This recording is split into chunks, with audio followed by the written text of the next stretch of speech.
พี่น้องเปิดภาพมาเนาะมื้อนี้เสาร์วันศุกร์วันที่เท่าใดเด้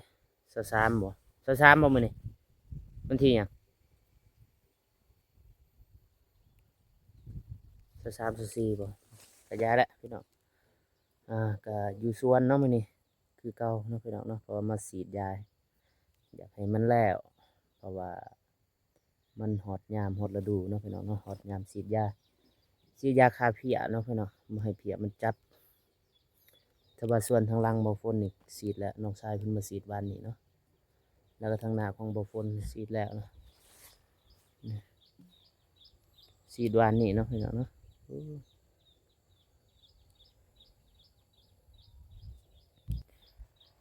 เปิดภาพมากกับทักทายสบายดีเด้อสวัสดีพ่อแม่พี่น้องเบิดสุขุสุขคนบ่อยู่ภายในและก็ต่างประเทศเนาะก็ยินดีต้อนรับเข้าสู่2เบาฝนลาวใต้เส้นเก่าเส้นเคยเนาะพี่น้องเนาะมื้อนี้บ่ฝนก็บ่ได้ไปทางใดพี่น้องบ่ได้ไปนำทีมงานบ่ได้ไปหาบ่ได้ไปนำไอ้เตียงเนาะน่าจะแม่นทางทีมงานทางบ่เจ็บพุ่นแหละพาไปบ่ฝนก็คือเก่าพี่น้องมาสวนเดี๋ยวมีเวลาบ่ฝนก็สิไปนำมันเถื่อมื้ออื่นมื้อฮื้อนี่แหละพี่น้องบ่ฝนก็บ่ได้ไปดนแล้วเนาะนำทีมงานแล้วก็นำไอ้เตียงเพิ่นโอเคพี่น้องจะได้บ่ฝนสิถ่ายเนาะกับบรรยากาศนี่แหละที่ฉีดยาก่อนหน้านี้บ่ฝนก็เคยถ่ายแหละให้พ่อแม่พี่น้องได้เบิ่งและมื้อนี้ก็มานี่แหละสวนนี่ทางหน้าของบ่ฝนปลูกได้ปีหนึงแล้วพี่น้องนี่สิฉีดยาพูนประมาณเฮกตาร์ปลาย2 เฮกตาร์ประมาณนี้แหละบ่ฮู้ว่ามันสิแล้วหรือบ่มากับน้องชายกำลังเป่งน้ำอยู่สบายดีเด้อน้องชายสุดนี่ฉีดกับเครื่องจักรนี่เนาะเครื่องจักรกระทิงแดงบ่แม่นกระทิงเป็นน้ำแล้วก็ผสมยาพี่น้องประมาณนี้แหละทางหน้านี่แหละเบิดเลยอันนี้ก็แล้วยังคือทางนี้แล้วก็อยู่ลุมส่วนกำลังปลูกใหม่ๆ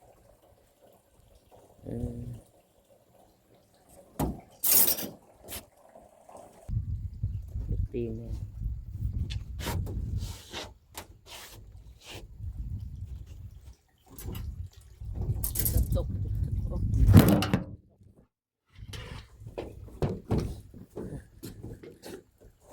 ตกใจปลูกนะซิวยับยุบแน่ละ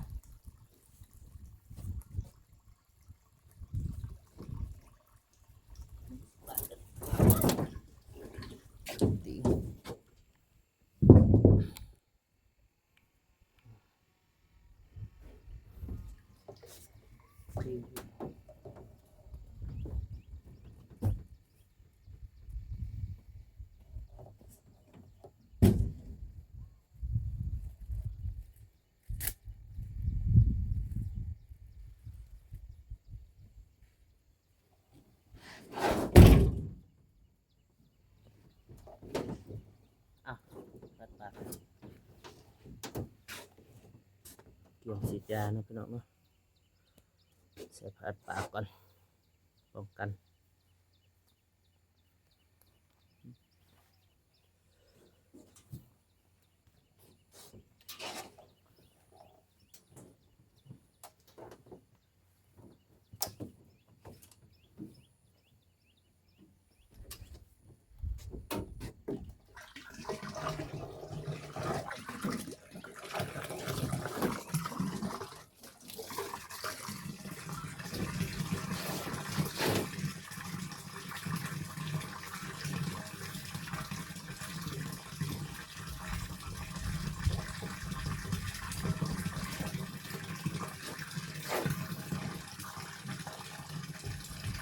ถ้าให้น้ำมันเต็มกันนะพี่น้องเนาะเต็มคุยเนี่ยก็ประมาณ200 ลิตรเดี๋ยวสิมาผสมกับยาคาเพีย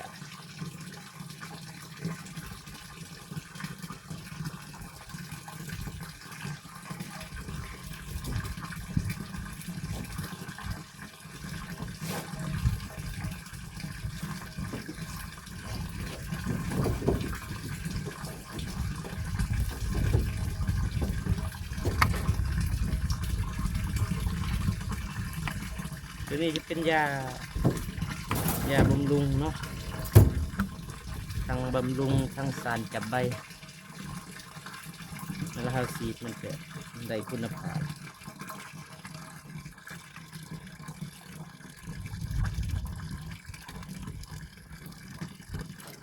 ยังก็ได้ก็อยู่เลยใส่เบิดเลยพอดี10 ฝาเนาะฝาหนึ่งก็ประมาณ20 cc หรือว่า20 มิลลิลิตร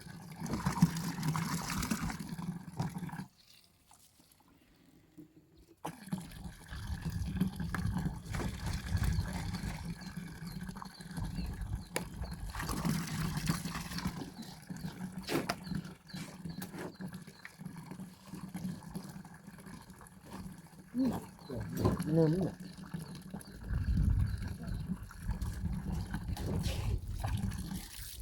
อันนี้จะเป็นคาเทียนี่แหละถ้ามาเล่นน่ะก็เยอะสุด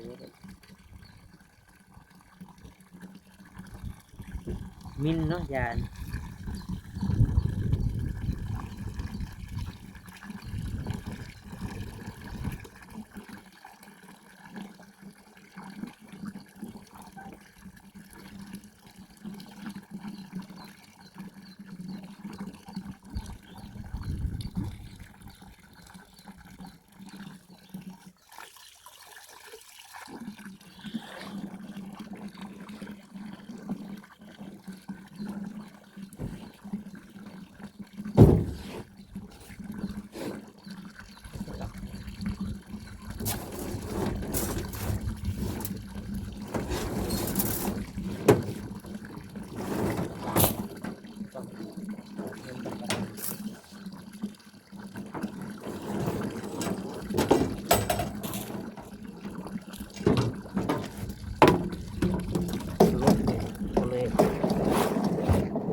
ประกอบ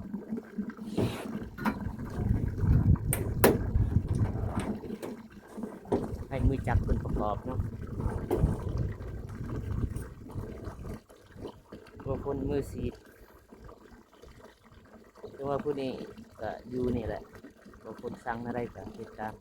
ดึงทรายบ่แล้วก็หมดจักรหรือว่าสตาร์ทจักร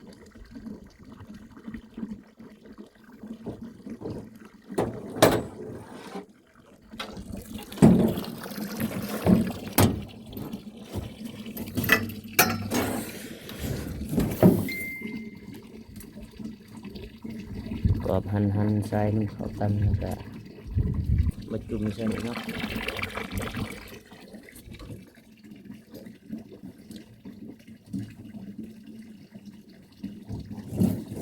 ประมาณนี้แหละพี่น้อง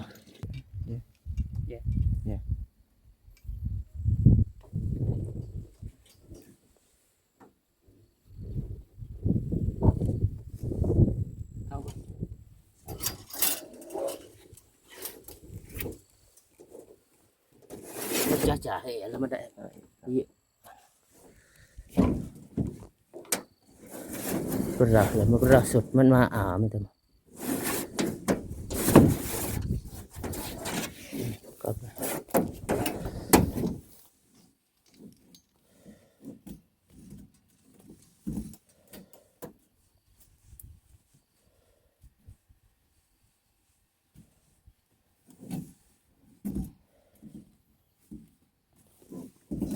นี่เนาะไปลองซีดนี่แหละลองสตาร์ทเนาะ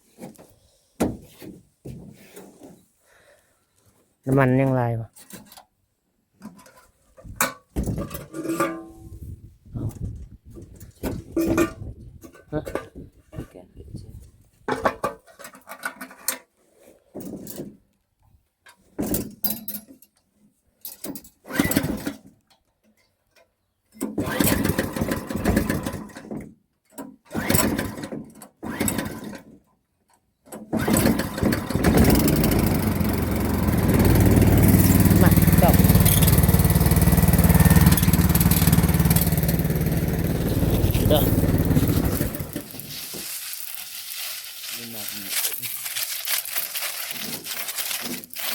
ประมาณนี้แหละพี่น้อง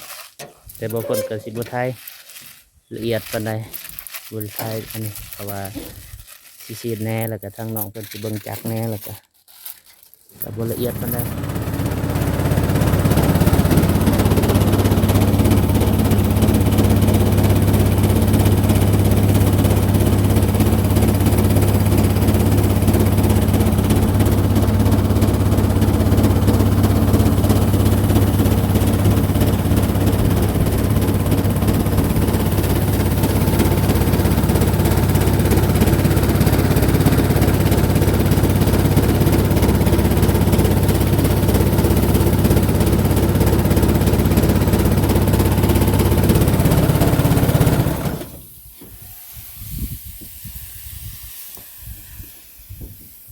เรียบร้อยนะพี่น้องล็อกนึงไปอีกล็อกนึง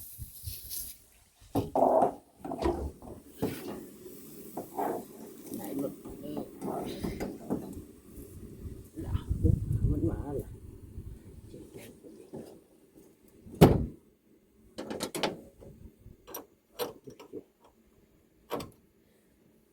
ไก่ปอกหันชิมไก่ปอกหัน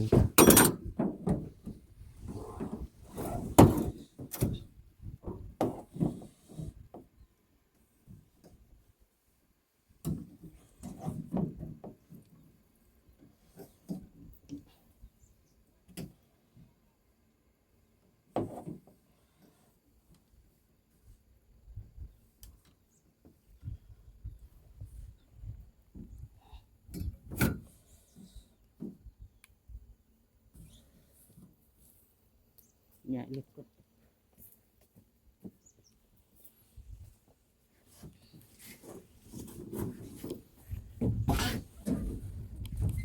เราเห็นแบบนี้เลย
เยอะตกการมึงปล่อยกันมาทานไอ้ยังไม่เสร็จแล้วก็หยุดมันบัดเพียงเดือนหน่อยเดียวยังไล่เติมสีต่อยเนาะพี่น้องเนาะโอเคเนาะพี่น้องเดี๋ยวว่าคนก็สีต่อแต่กับบุตรไทยรายละเอียดเนาะเพราะว่าค่าจับนี่จับนั่นบ่สะดวกเนาะพี่น้องเนาะขอโทษขออภัยเติมน้ำมันก่อนเนาะพี่น้องเนาะน้ำมันเบิด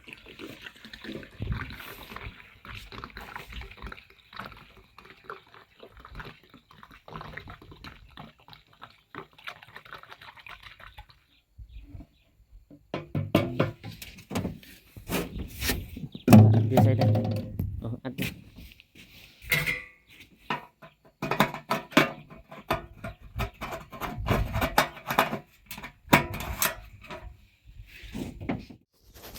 จับเพเนาะพี่น้องเนาะซีดบ่ได้บัดนะตัวบริไทยพ่อแม่พี่น้องดิเบิ่งจับเพน็อตมันแตกบ่ฮู้ว่าสิแกนอะไร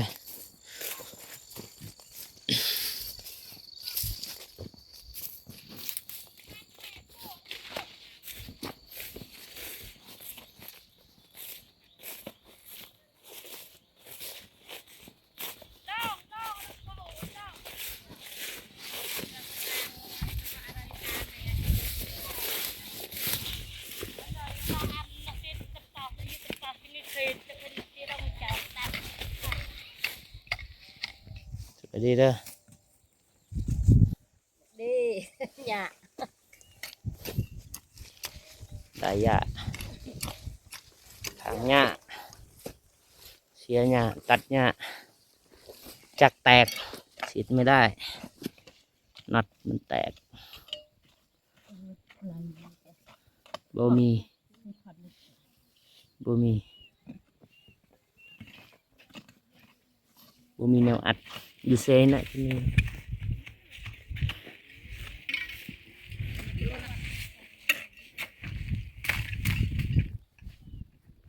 năm câu chợ là đi áo เอาบ่ câu chợ nó mà ngày dục đặng thôi nó mà ngày kia nó mà cái đặng này cả hai mình mà làm lấy ở thì để hay cái đặng ว้าววิวจริงคนละเยอะต่อ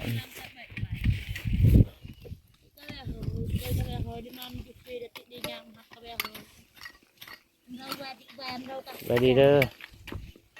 ไปดี เสียเนี่ยไปดีเด้อ ไปดี เกยกบคุณเกยกบมักเล่นเต็มคือบุกเก็บกันในเนาไปดีเด้อ ไปดีเฮ้ยตัด หลาน ว่านะหยิบตั้งกระดาษ สบายดีเด้อ สบายดีสบายดีเด้อ สบายดี น้องหลาสบายดีครับ ผู้ใดเนี่ยใส่เบิ้งหน้าจืดใครเด้ใครโอ้ใส่เบิ้งแป๊บหนึงจืดๆน่ะคุณไหนบ่ฮะแม่นบ่คุณไหนไหม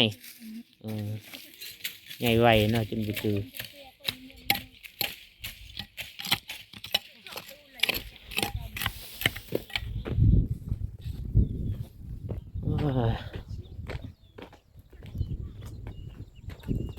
โอ้โหฉัน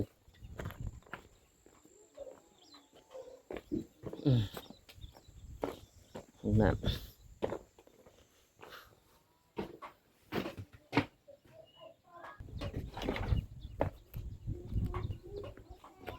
บรรยากาศอยู่สวนเนาะมันหมากยังได้นี่มากอกน้ำนี่เป็นหมากนะเต็ม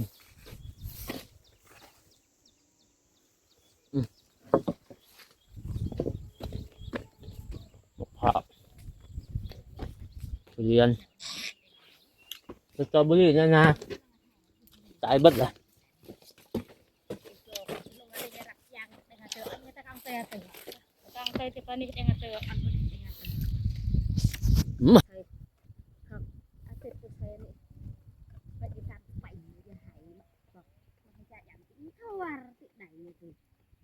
เอามาเอามา cá cô đâm ra con cục ôn nên nó vui này cục lại cục phèo nhiều อันนี้เนี่ยจะเป็นดอกกระเจียวตัวตัวนี้บ่ดอกกระเจียวแม่คือบ้านนี้นี่โอ้นี่ดอกกระเจียวบาทดอกกระเจียวไม่เพ็ญเนาะฝากมาให้ปลูกดอกกระเจียว